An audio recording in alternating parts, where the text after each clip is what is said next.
Well, let's start with my question. So I really enjoyed what you were saying, but let me have a question. What are you doing for a living? What do you do for a living? Where do you earn the money? Because I was considering two options. You either might sell the content, or you might sell your services based on the content. So what are you doing actually? I sell an information product, a course. Okay. So that's my business. But even if I had a service business, I would use the same model. Okay, and why do you think it's easier to sell information about certain activity or certain, discipline like link building or SEO instead of doing so really? It's not easier, but it's most businesses would just rather you do it. Yeah. But you can't scale that as well. I mean, you can turn your business into Distilled or a huge agency, but for me, I want a scalable model, and information products will have done that for me.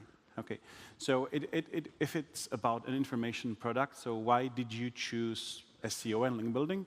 Just because you had certain experience with that? Exactly, and I saw that there was a lot of information, like Ginja talked about earlier, but there wasn't a lot of quality information, and people were willing to invest in courses to learn. Okay, great. Well, let's focus on Slido. So, how many people I will read it for you, no problem. Okay. How many people in percentages will unsubscribe immediately when first received newsletter from you? Good question. I would say about 10% will unsubscribe after getting the first email, so right away. And then pretty much every time you send an email, you can expect about 1 to 5% to unsubscribe, depending on the email. And that's just the nature. You could send out the meaning of life, and people would unsubscribe. I don't worry about unsubscribes. I feel like those people, they're not going to be a customer. They're not going to be someone that is going to be a partner with you in your business. So people unsubscribe. As long as you provide value, then those people that get it will get it and appreciate it. Okay. Another question for me. My experience with info products is that it is very often connected with multi-level marketing, like the pyramid schemes. Why do you think it's working like that? Or do you think it's necessary part of the game? Well, I think part of it is check. Because I know because I know I've heard that there was this information product that taught people how to create information products, and there was a lot of low quality ones floating around. Yes. So there's still that in other markets, but it's not as prevalent. And I feel like information products, I wouldn't say it's multi-level marketing, it's more affiliate marketing. Okay. For me, I don't have any affiliates, I just sell it. Just like Distilled, they have Distilled You, it's an information product. So you think it can work without that? Yeah, mine works great without it. Yeah. As long as you have the email You're list. the perfect example, great. Okay, what about attribution? Before we get someone to subscribe, we need SEO, PPC, social. Would be email marketing so ROI positive without the other channels preceding it?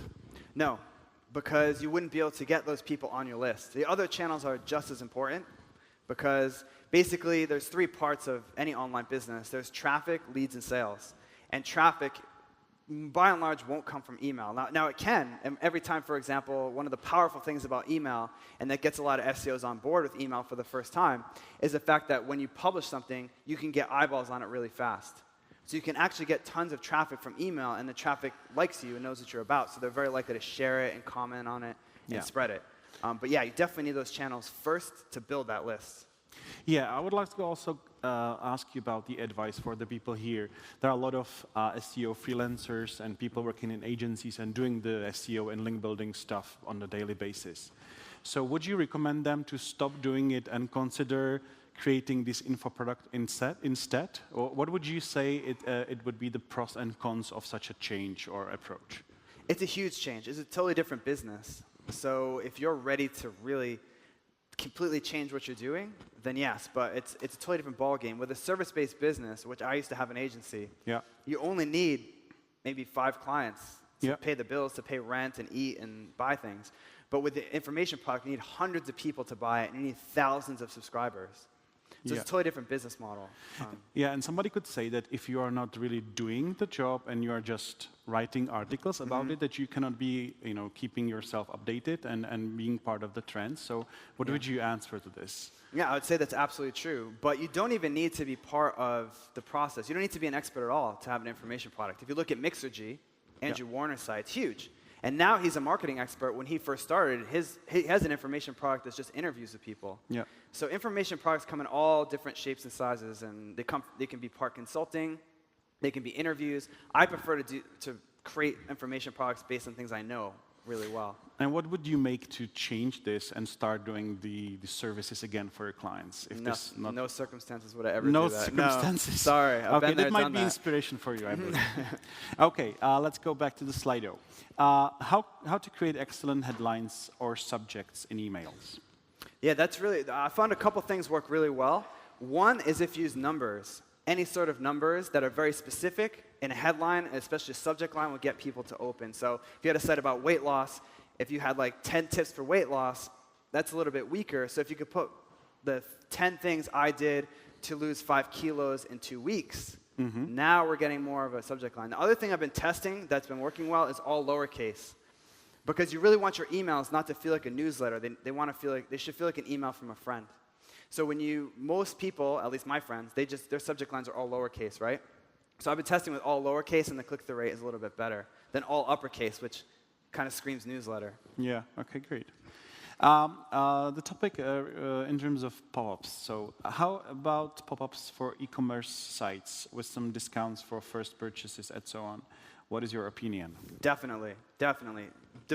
Except for Amazon, the big e-commerce sites more or less use exit intent pop-ups at least to give someone a discount. So when they're going to leave, they figure they're not going to come back. I mean, you know that shopping cart abandonment, how many people actually come back and finalize the purchase? Very few.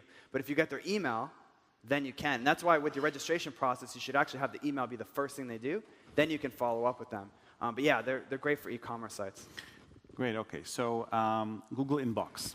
How will Google Inbox influence open rates? Any experiences yet? I mean, it's so early, it's really hard to say, but I think that if you look at how the internet has grown since maybe, let's say 1994 was the World Wide Web, 93, the only format that has really stayed consistent is email. So other things have come and gone, but pretty much the browser, HTML, and email, the only things that have stayed consistent over that time. So I don't think email is going anywhere. That's like your central repository for information. Okay. Peter, the answer is made by Peter. Okay. What is the best way to recognize someone who is already in your email list and you don't want to abuse him unnecessarily? Well, depending on what program you use, you can set what happens when someone who's already subscribed tries to subscribe again. So in my case, I just send them directly to either a page that says you're already subscribed, or if they signed up for a content upgrade, I send them directly to that resource. So they don't have to opt in over and over again to get different resources. Actually, what tool do you use? I use Aweber. What? Aweber. Aweber. Oh, I haven't heard of that. Yeah. Great. What emailing engine do you use? So that was the question. Great. What about case when your super duper newsletter is in spam section? What will be your next steps? So the first thing I like to do is reach out to whoever sent the email. So if you have Aweber or GetResponse or MailChimp or Infusionsoft, and they're experts at getting emails delivered. Their business depends on it. So I found that whenever I was having my confirmation messages were getting caught in spam in Gmail. So I reached out to them. They gave me some great advice, and the problem was solved. Yeah. So they're the experts. Yeah, we in Google have this experience. So whenever we issue some email to our public, then it's always in spam. Yeah. Another thing, you want to make sure you're using an email service provider, because if you're sending it from your own servers don't have a good history with Gmail and Yahoo, whatever, so they're going to get caught in spam. Great. Further, do we have time? No. Actually, we are out of time right now. Okay, so man. thank you very much. No problem. It was a pleasure to have you here. Thank you. Bye.